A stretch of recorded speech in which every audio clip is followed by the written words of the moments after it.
I become a supergrass because I just didn't like drugs, and I didn't like what drugs was doing to people and doing to people's families. This man betrayed his own son, his friends, and his family in a crusade to bring down the drug barons that were destroying his city. Has he got a death wish? Either that or he's fed up with life. But he thinks he's invincible, doesn't he? In this world, the penalty for being a supergrass is death. Paul Graham's what you call a walking dead man. To me, he's a grass. He doesn't need to be around. The price on my head of what I've been informed is 100 grand.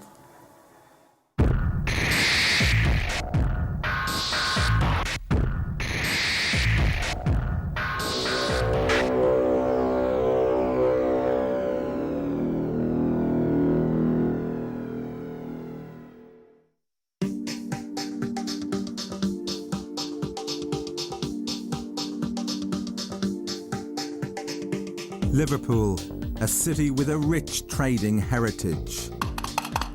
Now, the most lucrative merchandise is drugs. It's made the fortune of many gangsters. Two of the biggest created their empires here. The billionaire drugs baron Curtis Warren and the dapper Don, John Hass. It's an ugly trade, built upon corruption, intimidation, and if necessary, murder. It worked until one of their own betrayed them.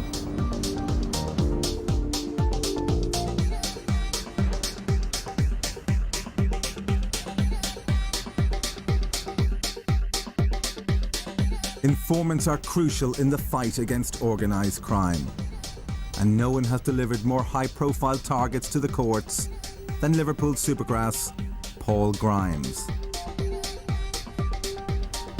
He lives on the edge, a hunted man, flitting between safe houses and the underworld.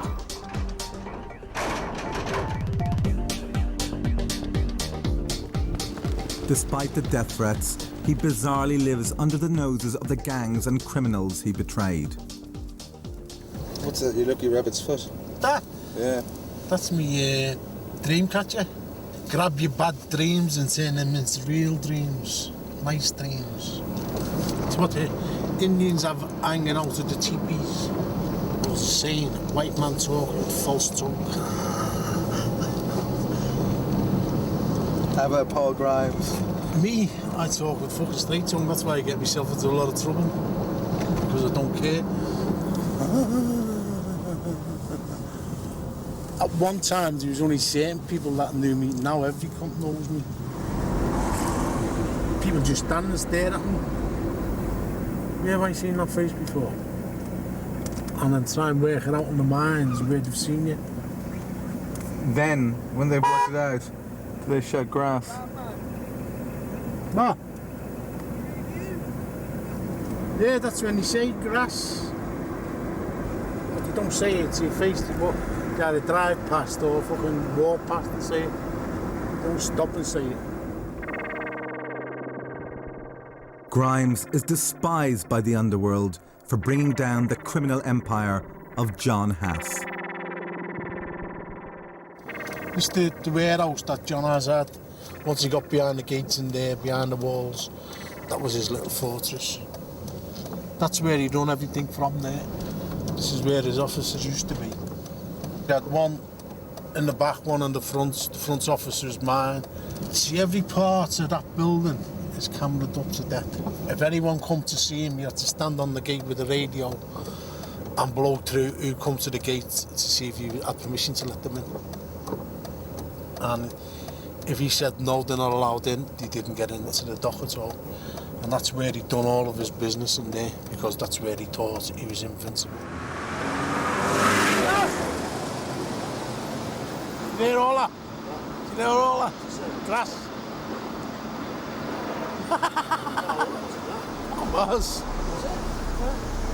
Within minutes of Grimes' return visit, trouble started. A security guard had recognised him. What's Paul Grimes doing here? I hope he's got 2 fucking police officers with him. Do you know who that cunt is? lying little fucking shit. Don't fucking bring him near me. Yeah. That little fucking prick in there. This fairy story in that book. He's a lying little bastard. Men from the pallet yard across the street approached the warehouse, brandishing metal bars. Grimes made a hasty getaway. That evening, the car was smashed up and a lump of concrete thrown through the windscreen. That fella who's got the pallet yard across the street, I don't know what he's screaming about. John has set his fucking pallet yard on fire and shot a bullet at him so he could put a camera on to keep an eye on his property to get money. You know, and he doesn't even fucking know that, this stupid bastard.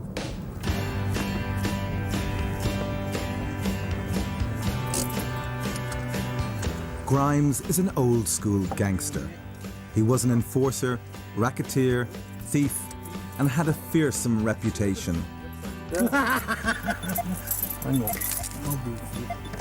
But he drew the line at the growing scourge of his community, drugs.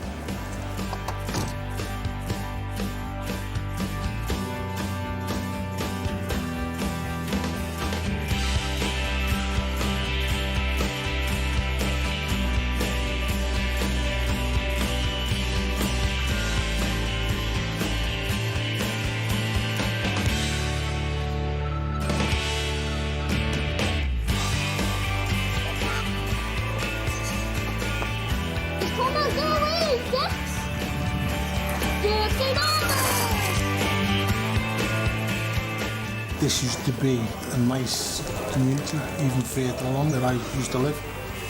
Instead of looking after their houses, they're not just looking after the rabbits. And they're falling behind with paying rent, mortgages, things like that, because all the money that they're making is just for drugs. That's all they're doing.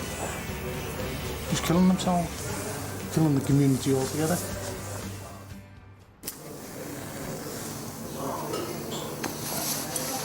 Would you not be tempted to make a lot of money out of drugs like a lot of other gangsters? No. Not at all. Why? Because I believe is what I keep going. I'm not into killing people. Do you have to be that brutal in order to? Just all it breaks down to you've got no feelings on what you're doing to people. Plus, you mustn't have feelings about your own kids and your own families to do things like that. And all they're interested in is making money, making big profits. Grimes's war against drugs would take him head-to-head against some of Liverpool's biggest ever criminals.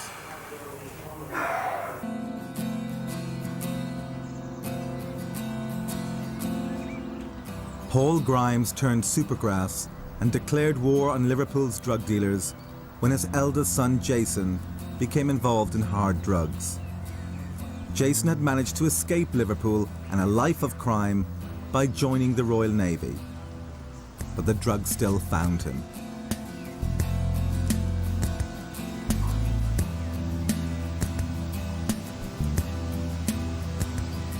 He was a young lad who used to like having a laugh. Playing football, he was in the boxing team and all that. He got the most promising boxer when he had a competition. He lost the competition, but he got the most promising boxer. Like even at school, he was good at school, he was good at athletics, he was good at everything. But he got involved with the wrong girl and ended up fucking his life up. And why he overdosed is he found out that the girl he was with gone lesbian. I got a phone call to say that he was dead. On his 21st birthday. And that, was just gobsmacked over it. Who were blamed for him to be in here is drug dealers. Because if it wasn't for the likes of them people, he wouldn't have been into drugs. He wouldn't have been able to get hold of them, and he wouldn't have put his life through what he put it through, injecting himself with drugs. In my time, robberies and robbers would supply family and all that with clothes, food on the table, good living and what have you. But when drugs come on the scene, I wanted out of it all because I didn't like what the drugs was doing to people's lives. For 20 years, Grimes had been a hardened criminal. Equipped with hard hats and radios, he ran a fleet of lorries, hijacking high-value cargo as it left the docks. He used warehouses across the city to store millions of pounds worth of stolen construction equipment. Grimes boasted that he had established his criminal reputation by using extreme violence. He claimed to have thrown a man from his car travelling at 80 miles per hour. Others who disagreed with him were beaten about the head with crowbars and left for dead. Grimes's violent activities caught the attention of John Hass, an armed robber in need of legitimate cover. In return for an investment in the company, Grimes gave Hass a job. So business with John Hass was a start, really it was a joke. He's come in trousers, dressed up shirt, and we used to just laugh at him. He used to put gloves on and oil on his hands and everything. He didn't like getting dirt. Using moisturiser or something, Nivea cream or something. He was using hand stuff what you put on your hands. What kind of gangster is he? Well, this is what he was like. He was a vain bastard. He just used it as to let people think that he was working straight, and money that he was spending, like, because he did spend money like it was nobody's business, that he was working hard for his money, but he was still out doing his devilment overnight. What kind of devilment? Breaking into warehouses, doing armed robberies and things like that. What he was good at. Hass and Grimes unleashed a reign of terror on Liverpool.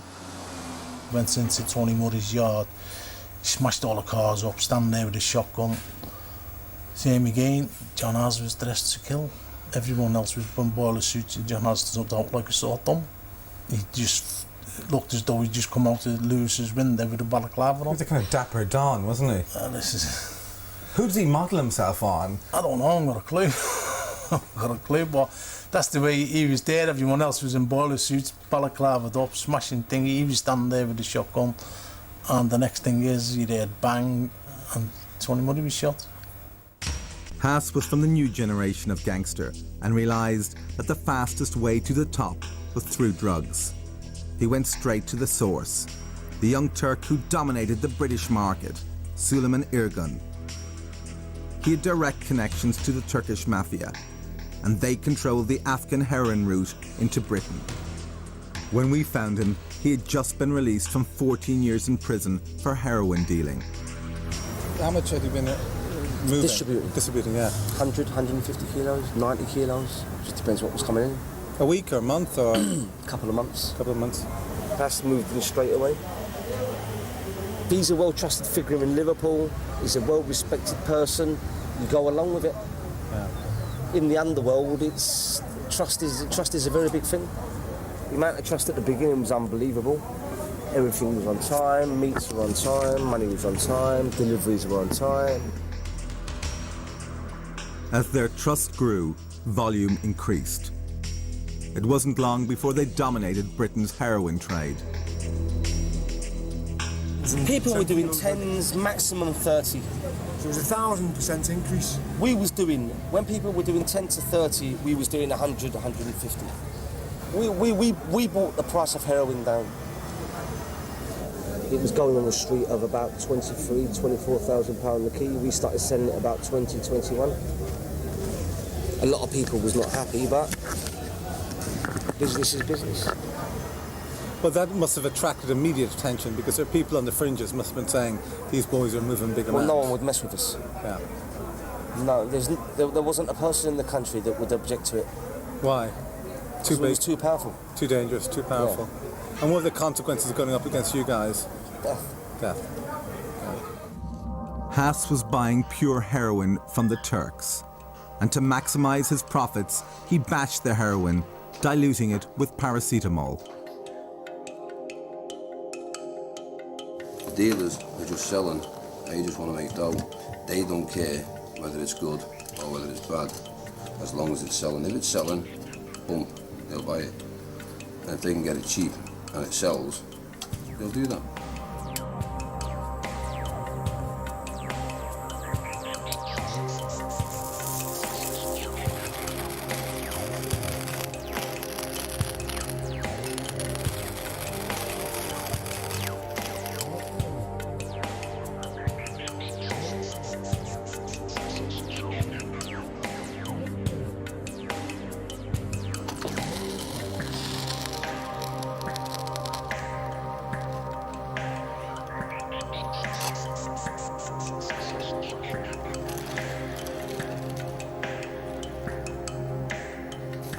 can give them anything and you wouldn't know the fucking difference.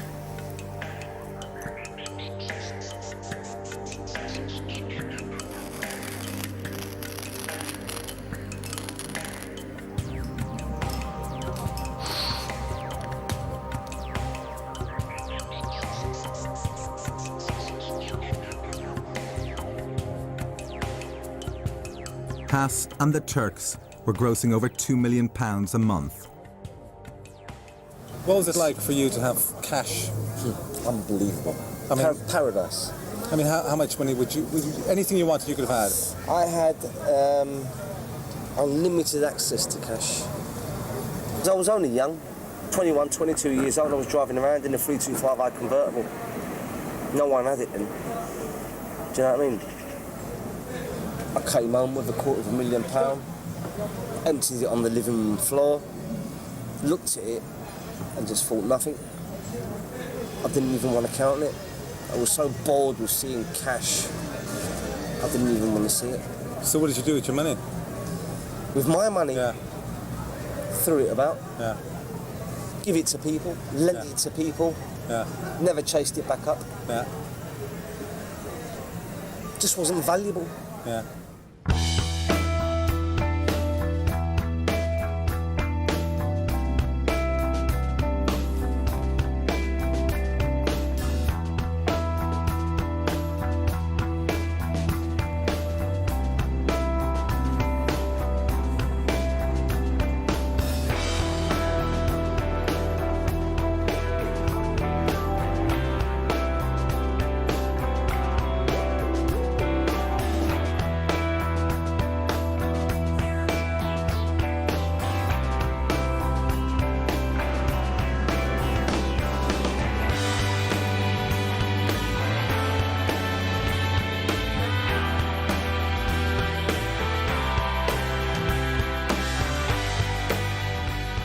Jason Grimes died of a massive heroin overdose on his 21st birthday.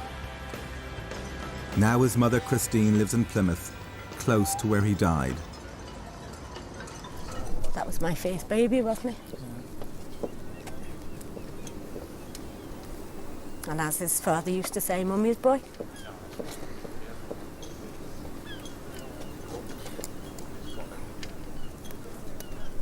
And it happened on his 21st birthday. He was lovely, he was intelligent, had his pick of girls. He actually passed his 11 plus. And then when he came out the Navy, we was devastated, you know. And then his life just went like sort of downhill from then. But when he died, he was a picture of health. He'd never touched drugs for 7.5 months. And he did it without medication or nothing. So he tried to wean himself off? He did it himself. He did it all himself. Cold turkey? He did it all himself. And then one relapse? And 10 days later, that was it. Jason's death tore the family apart. Paul promised to get even with the heroin dealers. The opportunity came from an unexpected source.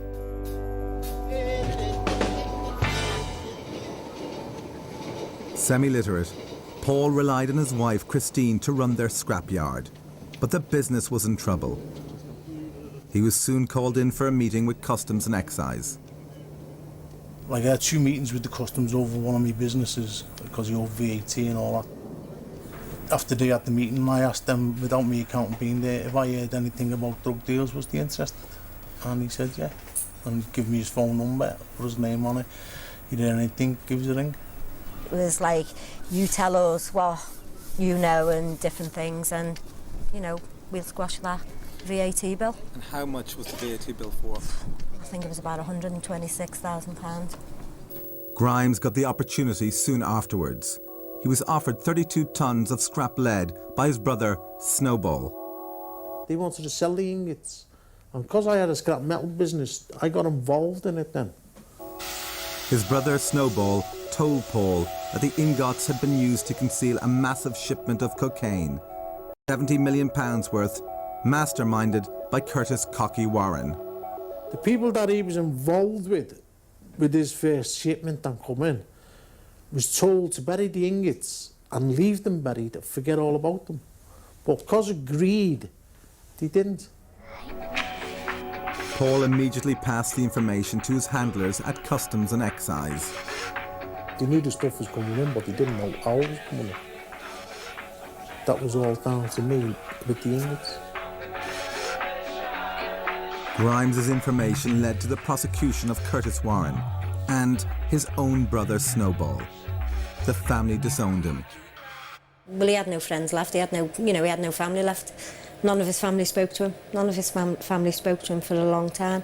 It took his mum a long time to speak to him again, His dad used to say, "Have you seen Tom Jones?" And he'd say, "Who's Tom Jones?" And he'd go, "The green grass of home." Grimes decided to lie low and moved out of Liverpool. He gave up crime and took up painting and decorating. His role as informant was still kept a secret from Liverpool's underworld.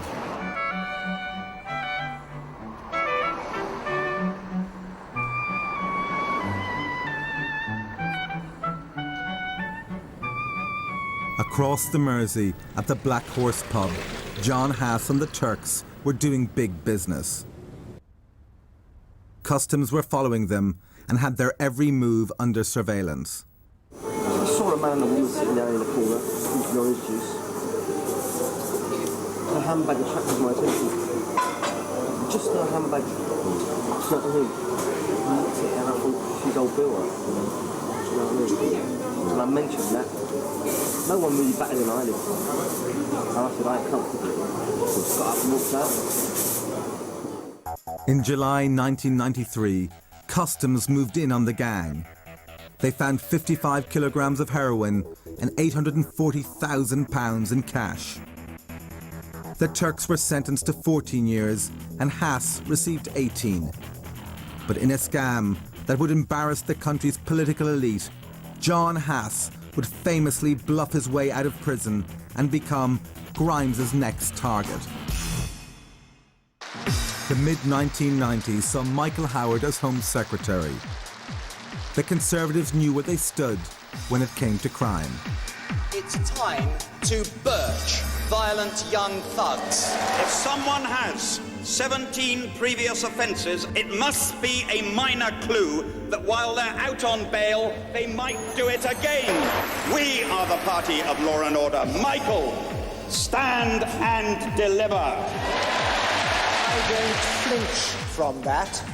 We shall no longer judge the success of our system of justice by a fall in our prison population. I want to make sure that it's the criminals that are frightened, not law-abiding members of the public.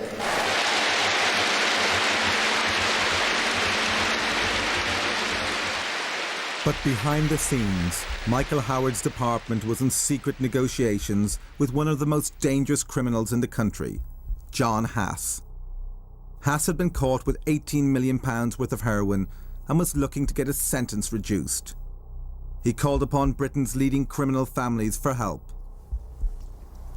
One of them was Paul Ferris, Glasgow's most notorious crime godfather. He had been a hitman and drug dealer and was known for kneecappings and gun running.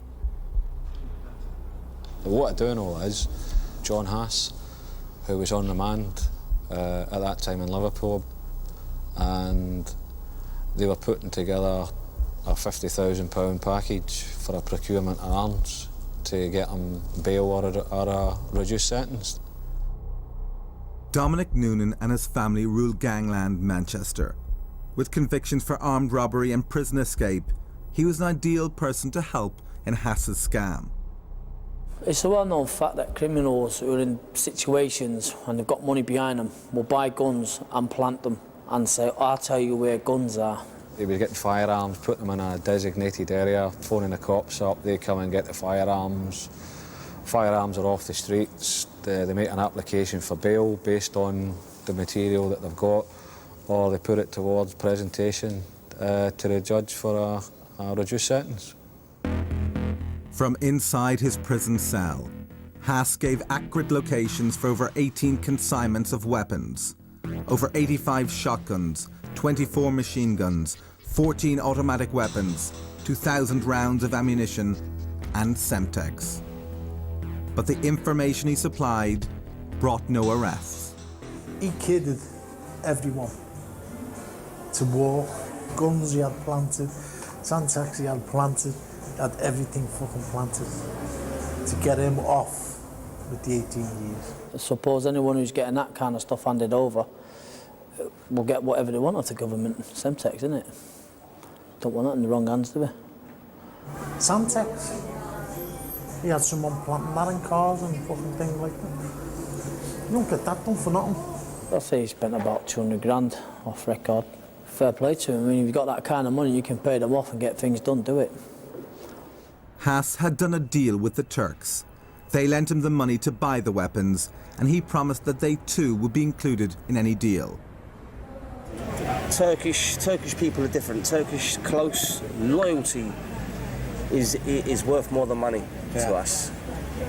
Haas's gang was involved with greed and deception. That's all they were after. Double-crossed, the Turks were left to serve their 14-year sentence, while Haas was granted a royal pardon, authorised by Michael Howard. Following our investigation, the circumstances surrounding Michael Howard's decision to release John Haas are now the subject of a top-level Home Office inquiry. Back on the streets and back in business, Haas set up Big Brother security. He based himself in a huge warehouse complex on Liverpool docks.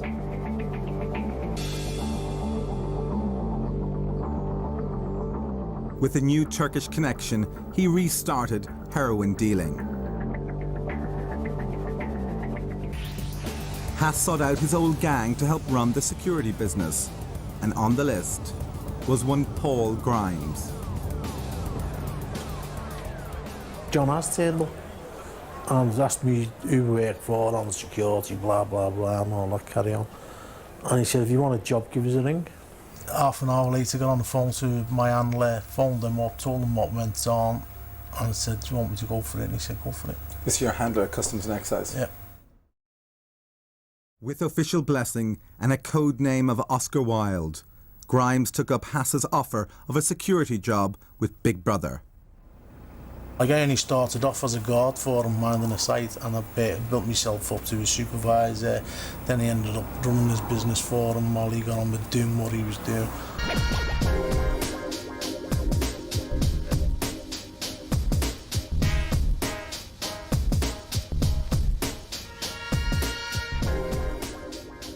I gained his trust.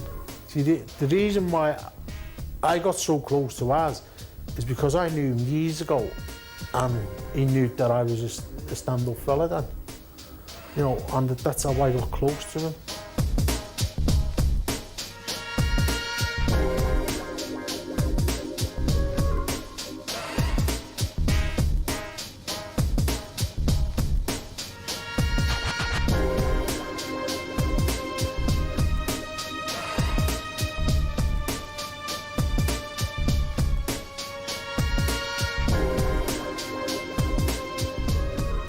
Over the next 2 years, Grimes embedded himself deep in the heart of Haas's new empire.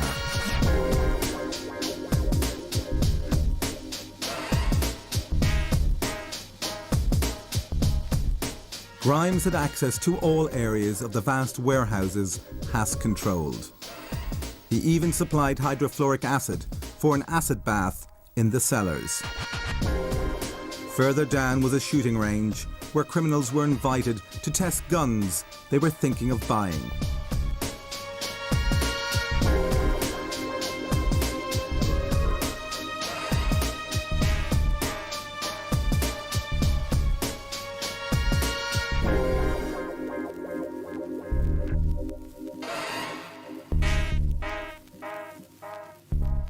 Haas was working with renewed confidence.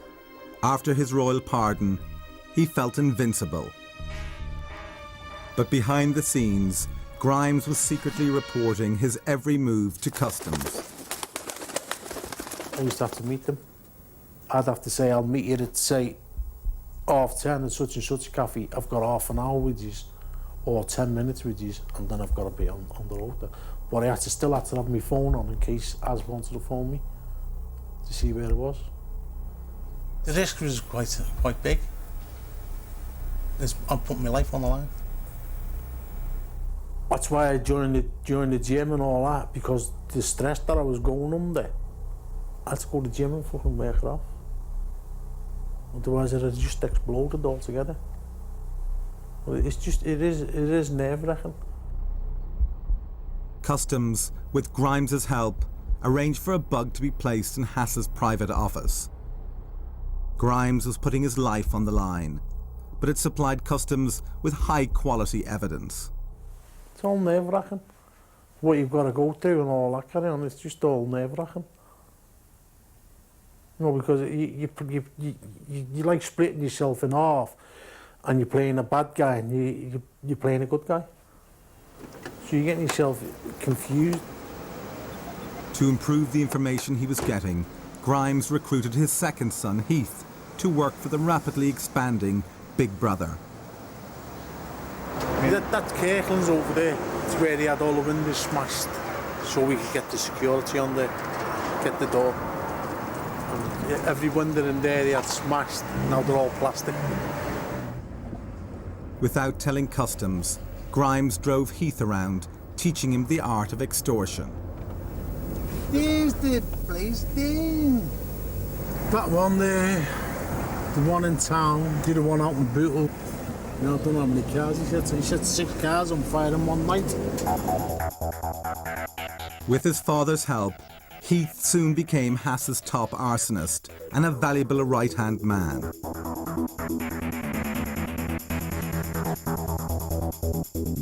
Paul Grimes now faced a dilemma. The information he was secretly supplying could incriminate his own son. Heath was warned, I don't know how many times, to get away from us. Heath wasn't bothered, but as long as he was getting the fucking money off him. And Heath was getting good money off him. He wasn't getting 100 quid here and 100 quid there, he was getting grands off him. Like you're talking, they're going to set a car on fire or 2 grand he was getting for doing that. That's a lot of fucking money. He's just going to throw petrol in a car and set it on fire. That's a lot of money, 5 minutes work for 2 grand. Set a club on fire, you're talking, I think he was getting 5-6 grand. When Grimes found out that Heath was getting involved in Hass's drug deals, he tried to warn him off. See, Heath was doing a lot of things for us, but not telling me about them. Like, I didn't know he took gear up to Scotland and was on his way back with 24 grand. I took off on him and I said, what was you doing going to Scotland with fucking drugs and coming back with money? You was only supposed to be doing what he was doing, not just fucking running drugs around. Become supergrass and shopping your own son. Yeah. A lot of people would draw the line at family, wouldn't they? Yeah, but see, they say blood is thicker than water, which it is, but the thing is, when you give your son that many opportunities to get away from a person that you knew that he was giving information on, and he wouldn't take the advice that he was giving him, what can you do? Grimes resigned himself to betraying his son. Heath had become too close to Customs' primary target, John Hass. What was the most convincing evidence that you managed to generate against him? It was the guns. When he done the deal over the guns, like the Customs had everything that he was up to, but the guns was the main part. With information supplied by Grimes, Customs knew when each deal was happening and chose their moment to act. I was out on the site. John has phoned me up to come down to the dock. And when I got down the dock, he said, Eve's on his way down, open the gate, let him in. And that was it. So Eve come in his car, let him in. He went over, spoke to us. A bag was handed to Eve, which was full of guns. I opened the gate, Eve went out, and that was it.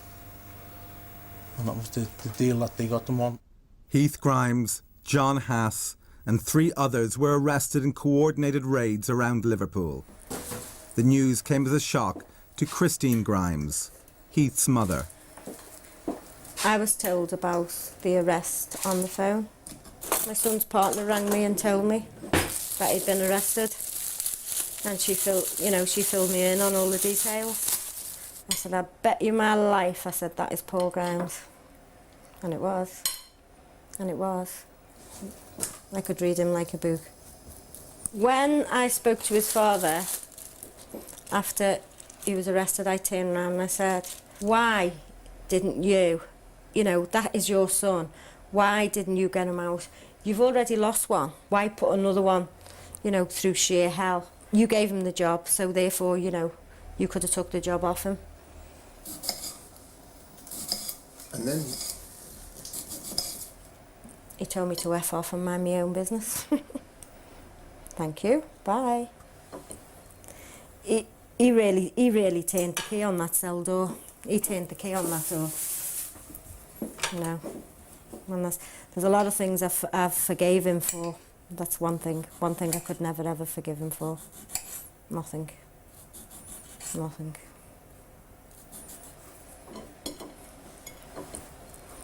that was it, and that's the last time I've ever spoke to him.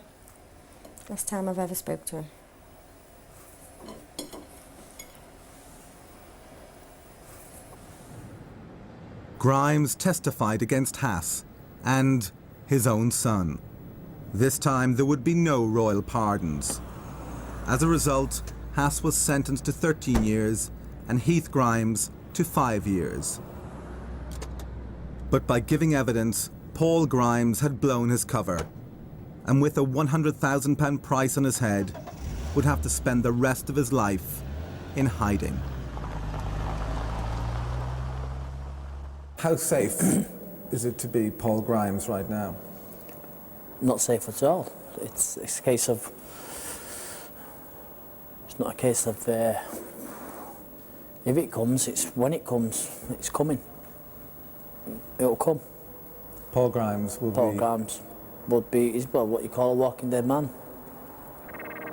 I think personally it would be the case when John Hass gets out, he'll probably want to do it himself, or that's when he'll give the order.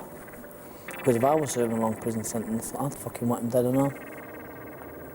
No doubt about it. Supergrass Paul Grimes is in hiding, responsible for bringing down some of Liverpool's biggest ever gangsters. He has a £100,000 price on his head. I wouldn't shed a tear. I'd pity the poor bloke, but I wouldn't shed a tear. Because I shed tears for years, and I shed my last tears for him years and years ago. I've got no friends. I've never had any friends. I've had acquaintances, but not friends, which is a big difference.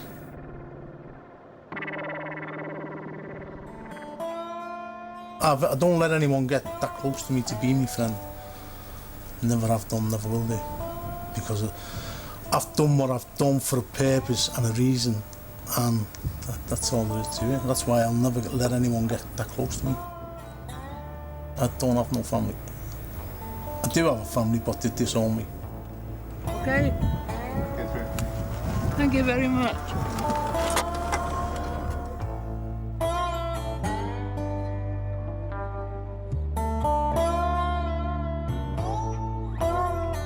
Grimes's crusade has cost him dear. He informed on his own son, and he has informed on his brother. His sisters have not spoken to him for 15 years, and his wife left him for betraying the family.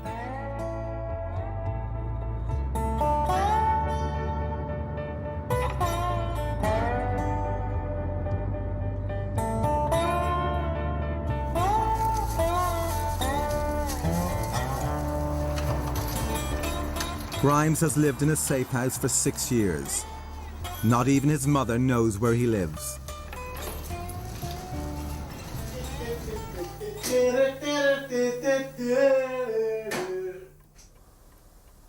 I'm in my old people's home, aren't I? That's where I live. An old people's home. That's where I live. All old people live here. I'm the youngest one that lives here. I'm happy. Got my telly, got my DVDs, got my stereo system. Got a pub round the corner, a pub round that corner, and a pub down the road. That's it, isn't it? I can walk around and hold my head up and be proud. I don't walk around with my head slumped down and fucking hiding and all that. I walk around with my head held high because I'm not running away from anyone. I'm not running away from. Do you think you'd be more danger if you ran away than if you stayed where you are? There's another scenario to that. It's like when they offered. Years ago when I was married and I was carrying on with women, I used to take women to Southport, Warrington and all that. And I could guarantee you some cunts up there that fucking bump into that knew me.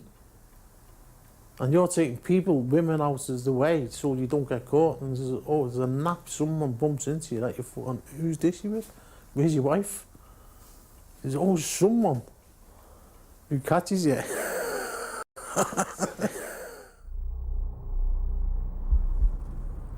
Despite the laughter, Grimes lives a nervous existence. It's the helicopter again.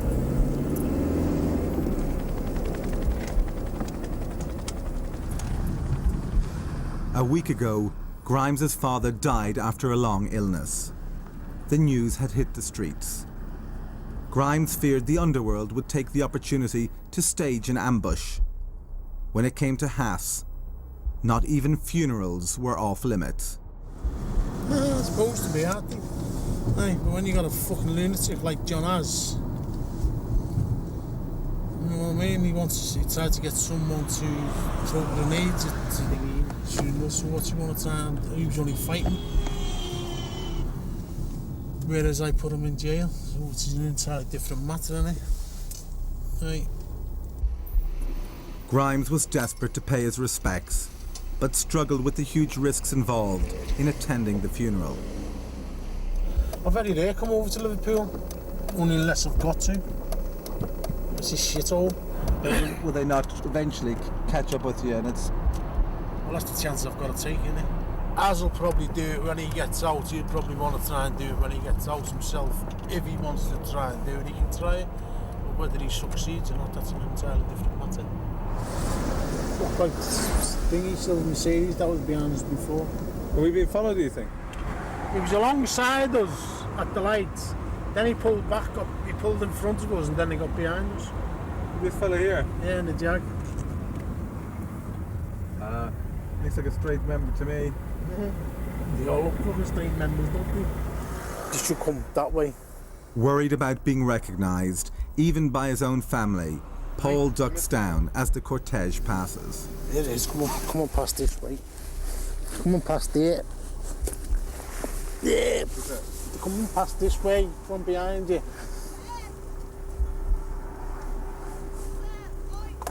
Who's shouting? Who's shouting? Who's shouting? Go. He saw his father buried through binoculars. No, when you're at the dock, no BMWs go past. No BMWs. What colour? Black. There's one just gone past and pulled over down there. And two fellas in it.